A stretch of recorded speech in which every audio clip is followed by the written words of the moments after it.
নমস্কার বন্ধুরা, রাধে রাধে। পার্শ্ব একাদশী দিন সন্ধ্যাবেলা ভগবানের জন্য সাবু দিয়ে এক নতুন পদ রান্না করা হয়েছিল এবং সেটি হলো পনির স্টাফড সাবুর আপ্পি। দেখতে যতটা সুন্দর লাগছে, খেতেও কিন্তু ঠিক অতটাই টেস্টি হয়েছিল। তো চলো আজকে তোমাদের সাথে এই নতুন একটা রেসিপিও শেয়ার করছি। সাবু দিয়ে কিন্তু বিভিন্ন রকমের পদ রান্না করা যায়, আর প্রত্যেক একাদশীতে আমাদের ভগবানকে যা ভোগ নিবেদন করা হয় সেই প্রত্যেকটা রেসিপিই কিন্তু আমি তোমাদের সাথে শেয়ার করে থাকি।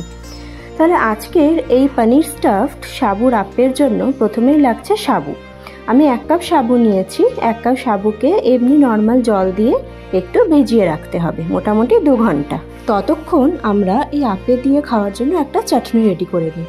তো এটার জন্য আমাদের লাগছে ফ্রেশ নারকেল কুচি, কারি পাতা, ধনে পাতা, কাঁচা লঙ্কা, আদা কুচি আর বাদাম, নর্মাল যেটা রোস্টেড চিনে বাদাম হয় সেটা।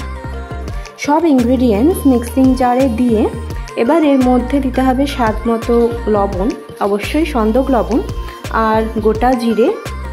এবার এটাকে অল্প একটু জল দিয়ে খুব স্মুথলি ব্লেন্ড করে নিতে হবে। যেরকম ধনে পাতা বা পুদিনা পাতার চাটনি হয় সেই রকমভাবে খুব ভালো করে ব্লেন্ড করে নিতে হবে।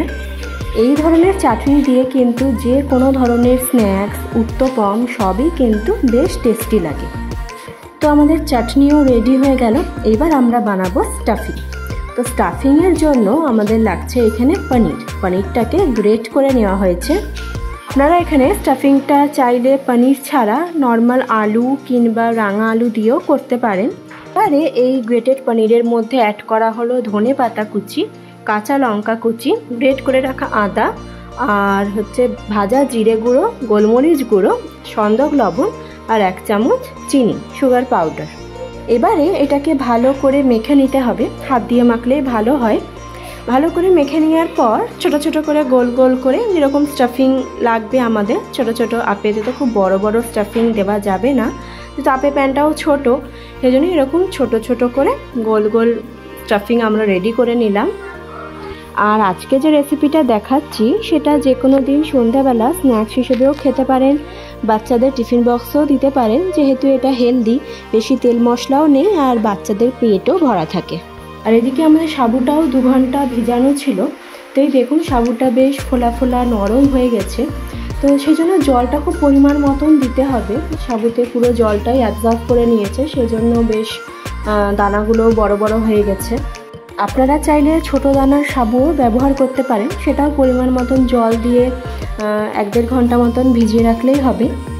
এবারে একটা মিক্সিং জারে প্রথমে এই সাবুটা দিতে হবে, তারপর 1 টেবিল স্পুন টক দই আর তার সঙ্গে অল্প পরিমাণে একটু জল দিয়ে এটাকে ব্লেন্ড করে নিতে হবে। তো এই দেখুন খুব স্মুথলি ব্লেন্ড করে নিয়েছি। সাবুটা যদি নরম থাকে তাহলে ব্লেন্ডটাও ভালো হয়।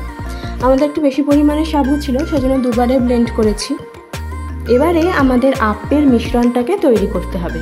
তো প্রথমে একটা সেদ্ধ করে রাখা আলু গ্রেট করে নিতে হবে, তারপর ওটার সঙ্গে 1 টুকরো আদাও গ্রেট করে নিতে হবে। সাবু দিয়ে কিন্তু অনেক রকম টেস্টি রেসিপি করা যায়, আর এইরকমভাবে সাবুর আপ্পে সবাই একবার অন্তত বাড়িতে ট্রাই করো, দেখবে ভীষণ টেস্টি হয়। এবারে এর মধ্যে বাকি ইনগ্রিডিয়েন্টসগুলো দিতে হবে। তো এটা হলো কাঁচা বাদাম বাটা, এমনি নর্মাল পিনাটকে গ্রাইন্ড করে নিলেই হবে। তারপর এর মধ্যে দেওয়া আছে ধনে পাতা কুচি, কাঁচা লঙ্কা কুচি। আমরা একটাই কাঁচা লঙ্কা দিয়েছি, আপনারা চাইলে আপনাদের ঝাল অনুযায়ী লঙ্কা ব্যবহার করবেন। যেহেতু স্টাফিংয়েও লঙ্কা দেওয়া আছে সেজন্য একটু কম পরিমাণেই লঙ্কা দিয়েছি। এবার এর মধ্যে দেওয়া হচ্ছে 1 চামচ গোটা জিরে, তারপর গোলমরিচ গুঁড়ো আর স্বাদ মতন লবণ। এবারে এটাকে ভালো করে মিক্স করে নিতে হবে। তারপর এর মধ্যে দিতে হবে অল্প পরিমাণে জল। আমাদের আপ্পের মিশ্রণটা কিন্তু খুব পাতলাও হবে না, আবার খুব গাঢ়ও হবে না, একটু থকথকে হবে। নর্মালি যেরকমটা আপ্পের মিক্সচার হয় সেরকমই হবে। এবার এটাকে ভালো করে মিশিয়ে নিতে হবে। এবার আপ্পেগুলোকে রেডি করতে হবে, তার জন্য এখানে আপ্পের প্যান বসিয়ে দেওয়া হয়েছে। এবার এটা অল্প করে একটু ঘি দিতে হবে, আর ঘিটা আপনারা ব্রাশ করেও দিতে পারেন। তো একটু পরিমাণ মতন ঘি দিতে হবে, নয়তো আপ্পেগুলো কিন্তু সেটে যেতে পারে। এবারে অল্প অল্প করে আপ্পের মিশ্রণ দিতে হবে, তারপর এর মধ্যে স্টাফিং দিয়ে আবারও অল্প করে আপ্পের মিশ্রণ দিয়ে এটাকে কভার করে দিতে হবে। আপনারা চাইলে কিন্তু এটা নর্মাল আপ্পে হিসেবেও খেতে পারেন স্টাফিং ছাড়া, সেটাও কিন্তু খেতে ভালোই লাগবে।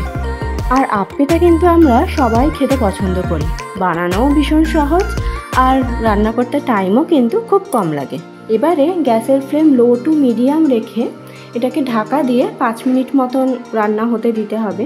গ্যাসের ফ্লেম লো টু মিডিয়াম থাকলে কিন্তু 5-7 মিনিটেই রান্না হয়ে যাবে, কিন্তু যদি গ্যাসের ফ্লেম হাই থাকে 5 মিনিট রাখবেন না, তার কম রাখবেন, নয়তো তলে সেটে যেতে পারে বা তলটা পুড়ে যেতে পারে।